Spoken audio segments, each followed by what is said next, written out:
हमारे साथ में आज मौजूद है बहुजन मुक्ति पार्टी के राष्ट्रीय महासचिव इंजीनियर डीपी सिंह जी, जिनका आगामी 6 अक्टूबर को बहुजन क्रांति मोर्चा के तत्वाधान में आगामी 6 अक्टूबर को नागपुर की भूमि पर एक बहुत बड़ा सम्मेलन आयोजित होने जा रहा है, जिनसे हम बात करने के लिए तैयार है। सबसे पहले स्वागत है सर आपका। धन्यवाद। सबसे पहले तो मैं SRE न्यूज़ का धन्यवाद करता हूं कि जिन्होंने मुझे आज ये इंटरव्यू लेने के लिए यहाँ पर आए। सर क्या प्रोग्राम है आगामी आपका? नागपुर में हमारा भारत मुक्ति मोर्चा और बहुजन क्रांति मोर्चा का एक बहुत बड़ी महारैली का आयोजन है वहाँ पर, और जो कार्यक्रम हमारा होगा नागपुर में इंदौरा एक जगह है, वहाँ पर कार्यक्रम होगा और उसके बाद में हम जो RSS कार्यालय है उसके लिए मार्च करेंगे। देखिए, आज जो भारत में जो माहौल है उसके मूल में RSS है, जो भारतीय जनता पार्टी के द्वारा इस देश में जो बहुजन समाज का एक बहुत बड़े पैमाने पर शोषण हो रहा है, और आज देश में बेरोजगारी चरम पर है, भूखमरी चरम पर है, बलात्कार चोरी चकारी चरम पर है, और जहाँ जहाँ इनकी स्टेट में भी सरकारें हैं और उनमें उत्तर प्रदेश सबसे पहले नंबर पर है। उत्तर प्रदेश में आए दिन बहुजन समाज की बेटियों के साथ में बलात्कार हो रहा है, आए दिन उनके साथ अत्याचार हो रहे हैं, और अभी हाल ही में लखीमपुर खीरी में घटना हुई है कि वहाँ दिन दहाड़े 2 बच्चियों को उसकी माँ के आँखों के सामने मोटरसाइकिल पर उठाकर वो आरोपी ले गए और बलात्कार करने के बाद में उनकी हत्या कर दी गई। और ये केवल लखीमपुर खीरी में नहीं, उससे पहले आप हाथरस कांड देख लीजिए, उन्नाव कांड देख लीजिए, जो एक पार्टी का भारतीय जनता पार्टी का MLA के द्वारा उसके परिवार को ख़त्म करने का काम किया, उस लड़की के साथ बुलाते हैं। चिन्मयानंद ले लीजिए, चिन्मयानंद, इनके जो नेता हैं वो ये कार्य कर रहे हैं। यानी जो इनके ग्रंथों में लिखा हुआ है और उसी ग्रंथों को पढ़कर ये व्यवहार में ला रहे हैं, वो इनके चरित्र में है। तो आज जो हालात है उसके पीछे अगर कोई है तो इनका जो जिसको कहते हैं राष्ट्रवादी संगठन है, सामाजिक संगठन है, वो RSS है।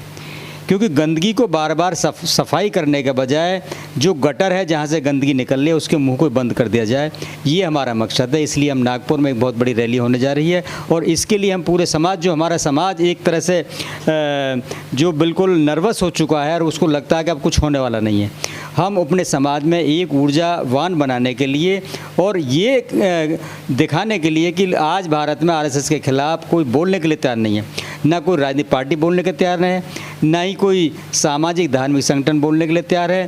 केवल और केवल अगर इस देश में अगर इनके विरोध में, इनकी नीतियों के विरोध में अगर कोई बोल रहा है तो माननीय वामन मेश्राम, जो भारत मुक्ति मोर्चा के राष्ट्रीय अध्यक्ष हैं और बहुजन क्रांति मोर्चा के राष्ट्रीय संयोजक हैं, केवल वो बोल रहे हैं, वरना लोग लीपापोती करने का काम कर रहे हैं, घुमा फिरा के बोलते हैं। अगर डायरेक्ट अगर कोई बोल रहा है तो माननीय वामन मेश्राम साहब हैं।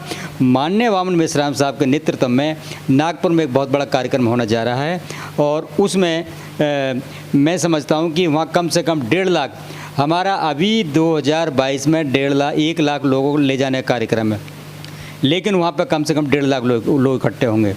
2023 में 5 लाख लोगों को ले जाने का कार्यक्रम है, और 2025 में RSS के 100 साल पूरे हो रहे हैं। 2025 में हम 10 लाख लोगों को नागपुर में RSS के हेडक्वार्टर को घेरने का काम कराएंगे।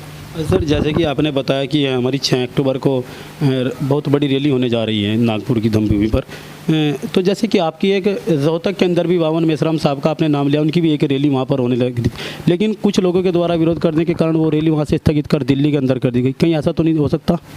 देखिए, दुश्मन हमारे आंदोलन को काउंटर करने के लिए हर तरह से प्रयास करता है। जो हमारा 27 जून को कार्यक्रम होने वाला था रोहतक में, DNA परिषद, जो हमने अभी संगठन DNA परिषद संगठन बनाया है, और वहाँ पर जो सर छोटू राम मंच है उसके माध्यम से वो कार्यक्रम होना था, और वहाँ पर जो वहाँ पर धर्मशाला थी जो हमने बुक कराई थी, वो जाटों की धर्मशाला थी, उसको कैंसिल कराया गया। एक जिंदल नाम का व्यक्ति, एक ब्राह्मण था, उसके द्वारा उसको कैंसिल कराया गया। उसने सड़कों पर आया, मेश्राम साहब के पुतले फूंके और सड़कों पर आकर उसने आंदोलन किया कि वामन मेश्राम को हम यहाँ पर कार्यक्रम नहीं करने देंगे, और फरसा लहरा कर उसने कहा कि हम इस फरसे से वामन मेश्राम की हत्या कर देंगे। इस तरह से उन्होंने प्रशासन दबाव में आया कि यहाँ पर कोई ऐसी अप्रिय घटना ना हो, इस कारण से प्रशासन ने उस हमारी परमिशन को रद्द किया। लेकिन हमने वो कार्यक्रम दिल्ली में किया, क्योंकि देखिए जब विरोधी अगर आप पर हमला करने लगे तो समझ लो कि आप उससे आगे निकल चुके हैं। आज उनको डर लग रहा था। तो जिंदल ने बाद में कहा कि केवल ब्राह्मणों ने ही वामन मेश्राम के विरोध में प्रोटेस्ट किया और कोई साथ में नहीं आया। और वही उन्होंने भी कानपुर में भी हमारा कार्यक्रम हुआ, 18 अगस्त को कानपुर में हुआ, राज्य अधिवेशन था, वहाँ भी उन्होंने यही हरकत की। वहाँ पे भी एक संगठन था, मैं ब्राह्मण हूँ महासभा, वहाँ एक ब्राह्मण नाम का जो उसका हेड था उसने भी वहाँ पे प्रशासन पर दबाव बनाया, क्योंकि सत्ता उनकी है, व्यवस्था उनकी है। उसके कारण उन्होंने दबाव बनाया, प्रशासन पर दबाव बनाया, और दबाव बनाने के कारण प्रशासन वहाँ दबाव में आया और उन्होंने जो हॉल हमने बुक कर रखा था उसमें उसकी परमिशन रद्द कर दी गई। लेकिन हमारे पूरे प्रदेश से जो कार्यकर्ता पदाधिकारी लोग आए थे, वो उसका बहुत बड़ा ग्राउंड था उस हॉल का, वहाँ पर बैठ गए और 4:30 बजे तक हमारी परमिशन थी। हमने 5:30 बजे तक वहाँ पर कार्यक्रम किया, क्योंकि बामसेफ के लोग, बामसेफ के जितने ऑफशूट विंग हैं, उसका कार्यकर्ता कोई डरता नहीं है, इनसे बिल्कुल नहीं डरता है। बेशक उनके पास सब कुछ सही, लेकिन बामसेफ की डिक्शनरी में डर नामक कोई चीज़ नहीं है। हमने 5:30 बजे तक वहाँ कार्यक्रम किया। अब फिर प्रशासन ने बड़ी रिक्वेस्ट की, रिक्वेस्ट करने के बाद अब समय पूरा हो गया, अब आप यहाँ से खाली कर दिए। उसके बाद में वामन मेश्राम जी के आदेश पर हमने वहाँ से खाली किया। जनता से अब आप क्या अपील चाहते हैं? हम जनता से अपील चाहते हैं, हम जनता से हमारी यही अपील है कि जो अमानवतावादी व्यवस्था भारत में स्थापित है उसके विरोध में हमें प्रोटेस्ट करना चाहिए, उसके विरोध में इस व्यवस्था का विरोध करना चाहिए।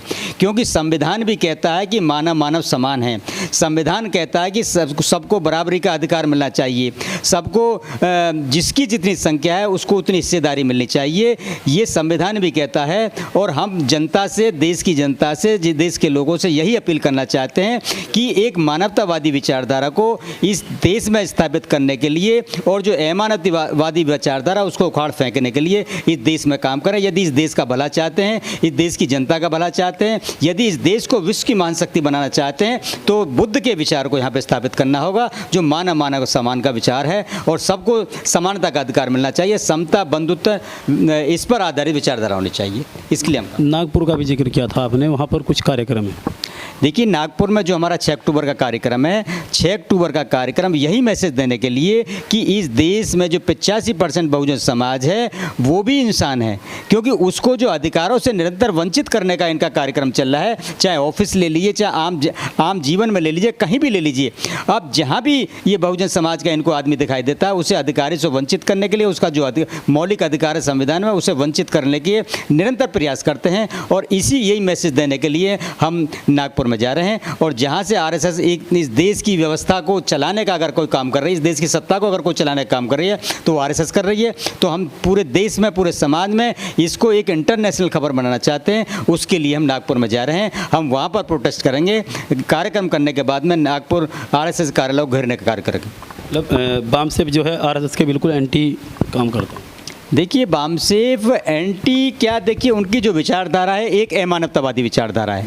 वो बामसेफ की मानवतावाद, एक उसकी आरएसएस की एक वर्टिकल व्यवस्था, ऊंच नीच की विचारधारा है।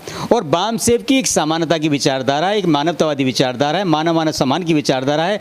बुद्ध की विचारधारा समता, स्वतंत्रता, बंधुत्व, न्याय पर आधारित जो विचार है बुद्ध का, वही विचारधारा बामसेफ की, कोई अलग से विचारधारा नहीं है। उसी विचारधारा के लिए हम इस देश में काम कर रहे हैं।